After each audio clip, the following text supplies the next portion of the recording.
spoilers. I am Adam. We're going to talk about Beast, and I feel like I can do that at this point because Beast is not a particularly robust movie. It's not a particularly complex beast, for lack of a better word. Pretty simple. You got a lion, and you got a guy who's brought his 2 kids to Africa. Lion was captured by poachers a few times, tortured by the poachers. Lion goes lion, is killing everyone. Idris Elba has to fight the lion.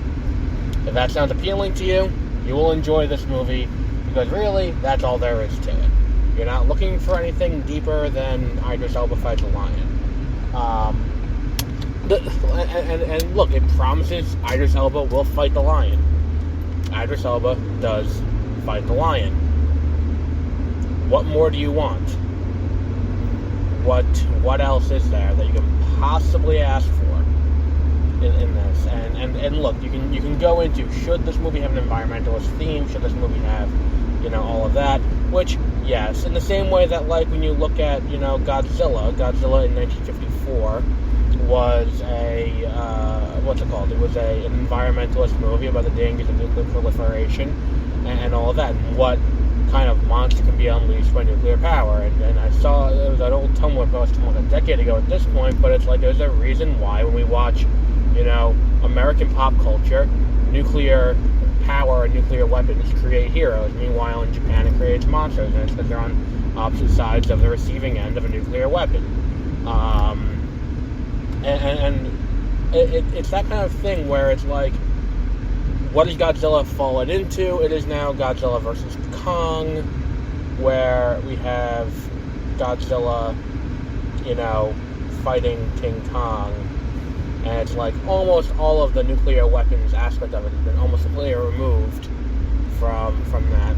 And in the same way that Jurassic Park was an indictment of capitalism and an indictment of, science going too far, as all science fiction should. It should beg the question of, are we doing the right thing? What could go wrong if we continue to do X, Y, and Z in the way that we're doing it? It is a philosophy question at the end of the day, and there is that point that gets, bandied about when it comes to Jurassic Park. And then you end up doing Jurassic World Dominion, which, for its faults, does kind of fall back into that same movie type, for lack of a better archetype of a movie, where it falls back into, the more science fiction-y aspects, where it gets to a harder science fiction. And one of the biggest complaints was like, oh, they're doing I don't care about locusts, I want to see dinosaurs. And it's like, well, yes, you want to see dinosaurs, but at the end of the day, the movie's not just about dinosaurs, it's about the people, in the same way that The Walking Dead is not about the zombies, it's about the people. And it's, and I use The Walking Dead as the example because I watch, I've just started watching The Walking Dead. I am, I'm 4.5 episodes in to The Walking Dead. So, that's happening, finally. Really don't understand how Daryl, he has to have some kind of redemption arc coming out, because I don't see how he gets from point A, where we meet him in the beginning, to point B, where we are now, with Daryl being a beloved character. He's just kind of a dick. Anyway, looking at, what Beast is, and there are valid, animal psychology questions in the same way that, like, Jurassic World has those same things about the animal raised in captivity and all of that, and the animal going out and striking out and being being treated the way it was for as long as it was, does have a psychological impact on the lion, and that is what the core of the movie is. But at the end of the day, people are here because the movie is being promoted as Idris Elba fights a lion. And fundamentally, that's what people are going to see the movie because of. It is, does Idris Elba fight the lion? Yes, Idris Elba fights the lion. Alright, cool. I'll go watch that movie because Idris Elba fights a lion. At the end of the day, if that's what you're looking for, a solid 90 minutes where you can watch Idris Elba fight a lion. Won't be the best Idris Elba movie this year, because I think 3,000 Years of Longing is probably going to take that, that mantle. But it's still not awful. Like, it's passable. It's definitely passable. I'm not going to say it's shitty. Because, you know, it does what it sets up to do. It's the same way that, like, when I see a Fast and the Furious movie, and this is the example I use all the time, I'm going to see fast cars, insane stunts that could not be based in reality in the slightest because, you know, the laws of physics dictate otherwise.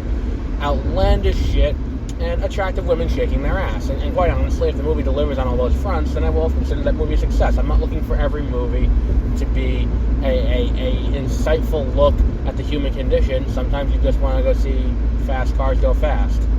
Like, maybe that's all you want to see. And I'm fine with that. And that's what I'm here for when I see a Fast and Furious movie.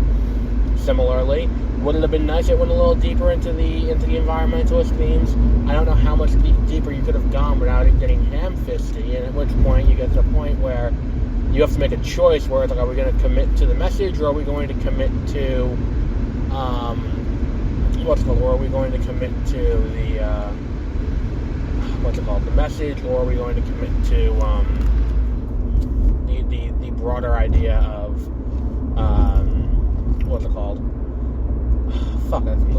like, just, you know, Idris Elba fights a lion, which is marketable from an action movie standpoint. And they chose to go with what's marketable over what would be a better movie, I think. But what we got was still perfectly fine. And I think that's the point I'm trying to make, is that, look, it's a perfectly fine movie. If you aren't a Dragon Ball Z fan or a Dragon Ball Super fan, you probably are not going to enjoy Dragon Ball Super enough that it's worth watching. So in that case, I mean, if you're looking at options this weekend, Beast is probably your better option, if I'm being completely honest. So Beast is now in theaters. If you want to go see Beast, by all means, go see Beast. But we will wrap up there for today. Our next episode will be tomorrow morning. We'll be doing a discussion of, you know, I was going to do Harley Quinn. I might move that to Monday morning, but tomorrow morning we're definitely going to do, Sandman. There were 2 new episodes of Sandman that came out, stealth released, yesterday. They did, Zero of a Thousand Cats and, Calliope, and I have thoughts on that. But that's tomorrow morning. And tomorrow we also have a big episode of 30-minute reviews. Big episode. Fun. And that'll be tomorrow afternoon, tomorrow evening, when that'll go up after I cut it. But until then, have a great rest of your week.